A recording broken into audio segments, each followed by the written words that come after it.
Assalamualaikum warahmatullahi wabarakatuh. Perkenalkan, nama saya Ferry Ibrahim dari kelas MN19B, Prodi Manajemen. Saya di sini akan memaparkan hasil laporan kerja praktik yang berjudul Implementasi Pelayanan Program Jaminan Bukan Penerima Upah pada Kantor BPJS Ketenagakerjaan Karawang. Yang pertama adalah latar belakang. Dengan beberapa uraian di atas, saya tertarik untuk lebih mendalami perihal prospek kerja yang ada di kantor BPJS Ketenagakerjaan. Selain itu, saya melihat orientasi pemasaran yang dilakukan oleh kantor BPJS Ketenagakerjaan Karawang cenderung kurang terlihat. Sehingga harapan besar saya dengan melakukan KP di tempat tersebut dapat mengenalkan BPJS Ketenagakerjaan ini kepada halayak umum. Dan hal tersebut cukup kolerasi dengan peminatan yang saya ambil di dalam bangku perkuliahan, yaitu manajemen pemasaran. Selanjutnya ada gambaran umum perusahaan. Yang pertama ada profil. Nama perusahaan BPJS Ketenagakerjaan Karawang, tanggal berdiri April tahun 1997, alamat Jalan Surotokunto nomor 36 Karawang. Jenis instansi yaitu Badan Hukum Publik. Jumlah pegawai yaitu 35 orang. Pelayanan jaminan sosial dengan email care@bpjsketenagakerjaan.go.id. Selanjutnya ada sejarah singkat. Program perlindungan tenaga kerja telah dimulai sejak lama, di mana lembaga pertama yang terbentuk adalah YDSC, yaitu Yayasan Dana Jaminan Sosial, yang terbentuk sesuai dengan PMP nomor 48/1952 dan PMP nomor 8/1952 tentang pengaturan bantuan untuk usaha penyelenggaraan kesehatan buruh. Dan berikut logonya. Selanjutnya ada tinjauan pustaka. Yang pertama, Grand Theory Management.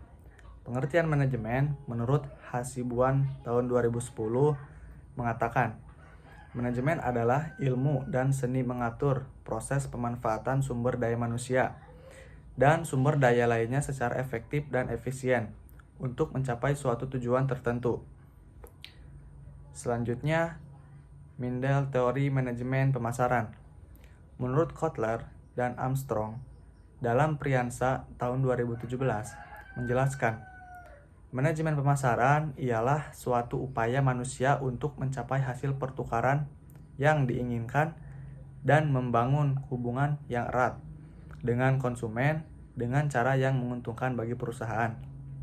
Selanjutnya, Range Theory menurut Asauri tahun 2017 bahwa konsep pemasaran adalah suatu falsafah manajemen dalam bidang pemasaran yang berorientasi kepada kebutuhan dan keinginan konsumen, dengan didukung oleh kegiatan pemasaran terpadu yang diarahkan untuk memberikan kepuasan konsumen sebagai kunci keberhasilan organisasi dalam usahanya mencapai tujuan yang ditetapkan sebelumnya.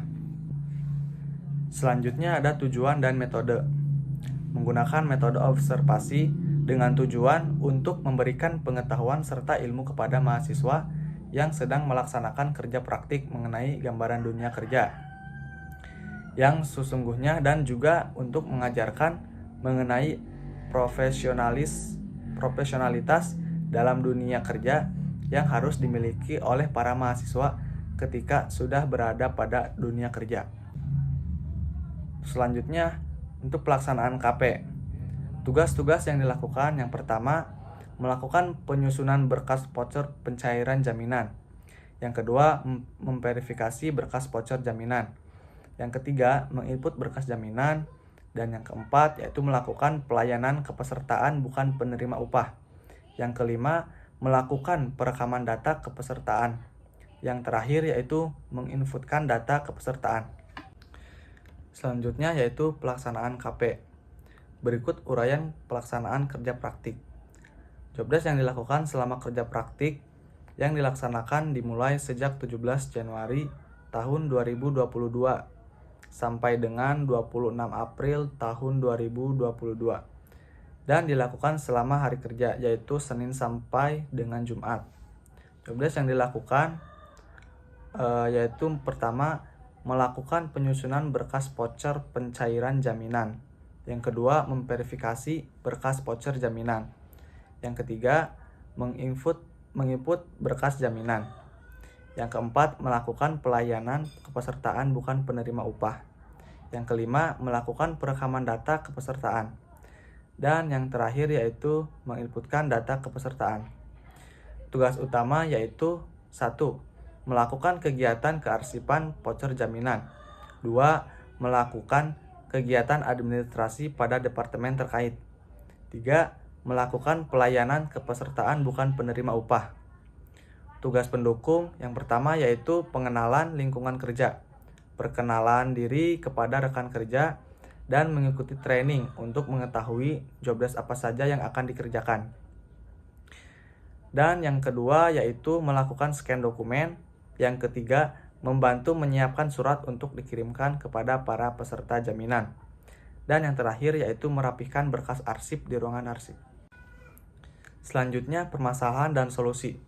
Untuk permasalahan, dalam pelaksanaannya, praktikan menemukan permasalahan mengenai implementasi pelayanan program jaminan bukan penerima upah pada kantor BPJS Ketenagakerjaan Karawang, yaitu yang pertama, kendala akses internet yang menjadi kendala ketika perekaman data.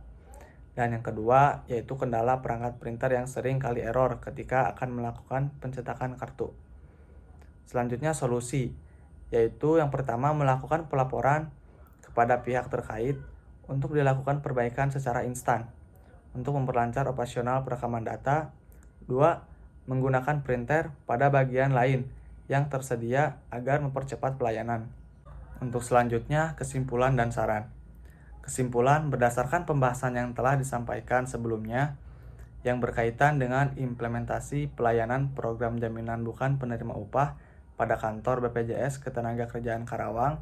Yang pertama, kualitas pelayanan merupakan aspek yang sangat penting terhadap sebuah penilaian publik kepada instansi. Yang kedua, dalam pelaksanaannya, pihak instansi harus melakukan pelayanan dengan baik agar bisa menarik calon peserta untuk mengikuti kepesertaan jaminan. 3. Pelaksanaan perekaman data dapat dilakukan lebih cepat lagi ketika kendala internet bisa diminimalisir. Karena kendala internet ini sering menjadi permasalahan ketika sedang melakukan pelayanan. 4.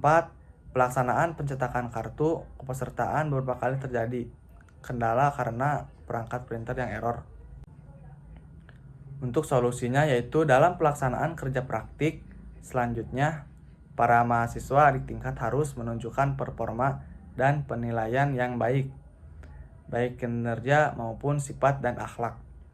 Karena hal tersebut berpengaruh kepada reputasi Universitas Buana Perjuangan Karawang dan agar para mahasiswa yang akan melakukan kegiatan kerja praktik di periode selanjutnya dapat diterima kembali untuk melaksanakan kerja praktik di BPJS Ketenagakerjaan Karawang.